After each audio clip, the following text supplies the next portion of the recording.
Welcome, friends and foes, to another live video stream of MMA Huddle. We are going to talk about, has Diego Sanchez lost it?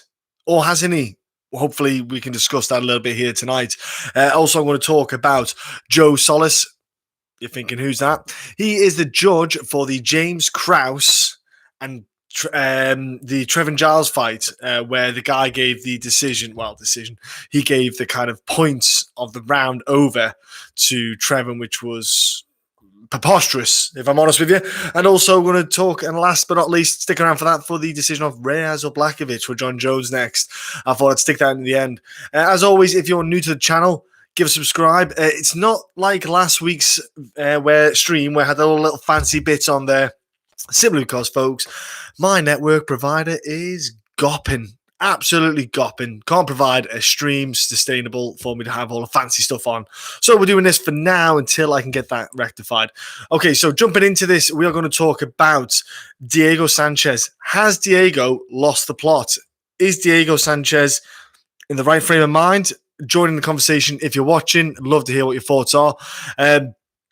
Is Diego Sanchez in the right frame of mind of late? You know, with the fight that happened the weekend, he's now putting out, if you've watched it, his posts with his coach, Joshua Fabia, who in his own right is someone, and watch some of his stuff. It's very kind of feng shui, kind of all the kind of, I don't know what the hell he's doing. You know, it's almost like touch butt a couple of years ago with Conor McGregor, which again was something else. But Diego Sanchez coming out saying he took the veteran decision to not continue. He wasn't taking as many shots as it looked like when you watch the replay back. Obviously, Pereira was throwing the strikes heavy and was throwing the strikes hard, but not that many were actually landing that clean.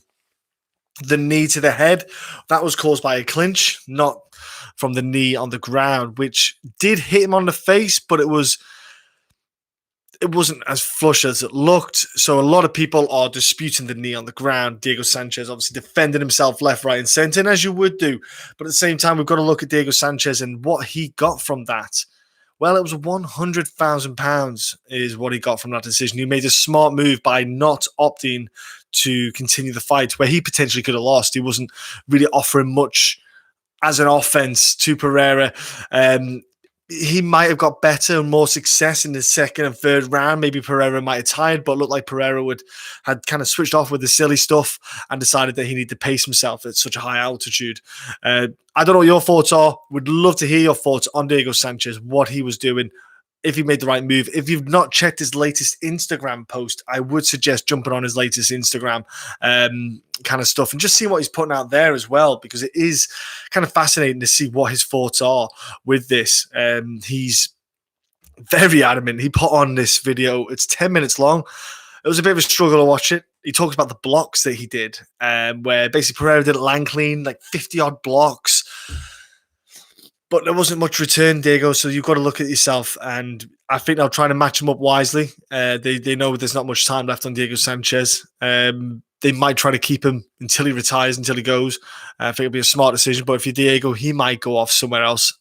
He might go into Risen if he ends up leaving the UFC. If he wishes to continue.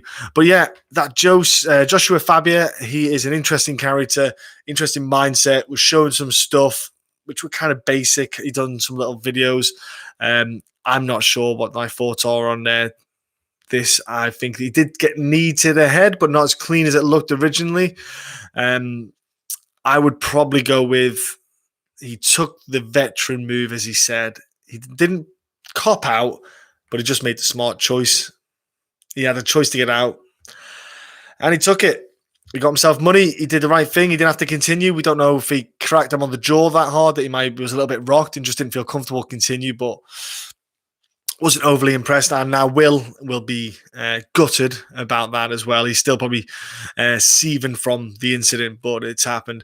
And let's go to as well the Joe Solis kind of incident, which was back, if you watch the Trevin Giles, James Krause bout. James Krause, absolute hero, coming in less than 24 hours notice to come and face Trevin Giles at middleweight, steps up what is natural. He's usually fought 155, went to welterweight, now he's gone to middleweight and fought Trevin Giles.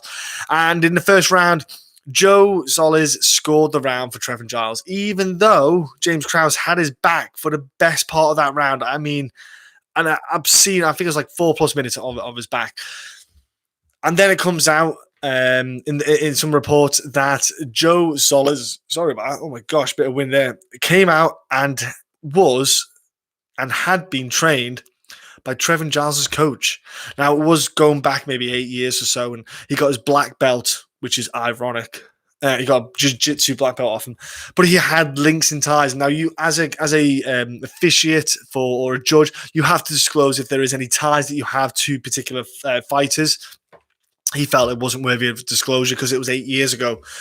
But when you see an incident like this happen, you then have to raise questions and think, does everything have to be disclosed, especially in the day of modern era media and social media, where you post stuff, you're proud of your black belt, you're going to post it, and then it's going to be found out. People can find this stuff of you.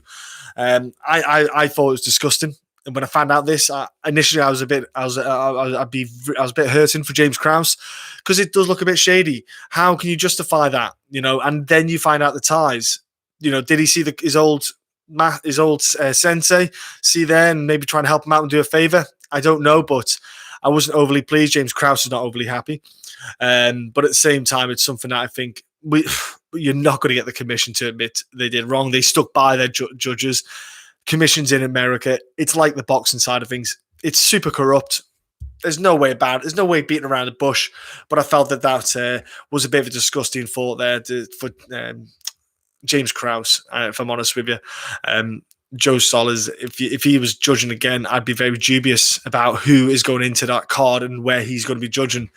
Yeah, absolutely shocking. And again, we're going to jump now to the Reyes and Blachowicz kind of discussion. It's a topic that is going to come about now. Who gets the next shot? Who gets to have a go at Jon Jones next? Reyes did absolutely stake his claim for a rematch. Then again, so did Gus, and Gus took forever to get a rematch. So you've got to look at that. We don't know who's going to get the rematch, who's going to get the shot. Sorry. Would you say Reyes on the fact that he won the fight if you judged it? If you look at the fight back, did he win the 3 of the 2? Obviously, the third round is the one round that people are debating and talking about. Do you feel that Jon Jones should fight Blachowicz? Blachowicz has come back after, his latest blemish was only Thiago Santos, who also fought Jon Jones. But then he stopped Corey Anderson, who was on a tear as well, and stopped him in style. We knew Corey Anderson's one kind of Achilles heel, really, in the whole fight against Blachowicz was his chin. He doesn't have the greatest chin, doesn't take punches too well.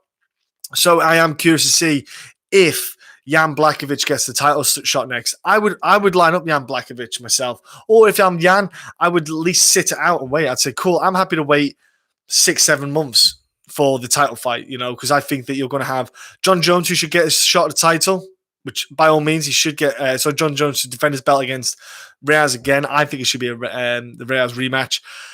International Fight Week, you could do it then. I know it's a little bit 4 or 5 months away. I don't think they took too much damage either party in that, Reyes or Jon Jones. So you could even do it sooner. But if you're going to stick it on a card, stick it on the International Fight Week. And then if I'm Blachowicz, I'd be waiting till September, October time, saying, right, I want Jon Jones then. But that's my thoughts on it. I'd give Reyes the stab again, the rematch. I don't know how keen Dana White is, or if he's just thinking about getting Jan Blachowicz in there to give him a shot rather than have him sitting there waiting on the sidelines. I'd love to hear your thoughts on who you think Jon Jones should fight next. Again, do hit the subscribe button, give us a like. This was just a quick live chat again tonight. Little small topics. Again, has Diego Sanchez lost it? He's gone to the new coach. Not much talent around him. Not a well-known coach. His performance looked a bit abstract, let's say.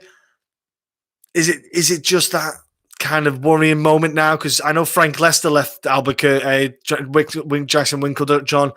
I would have thought he'd be working with someone like Frank Lester on the pads for striking, but he hasn't even been touching base with him, which is a bit strange in that area.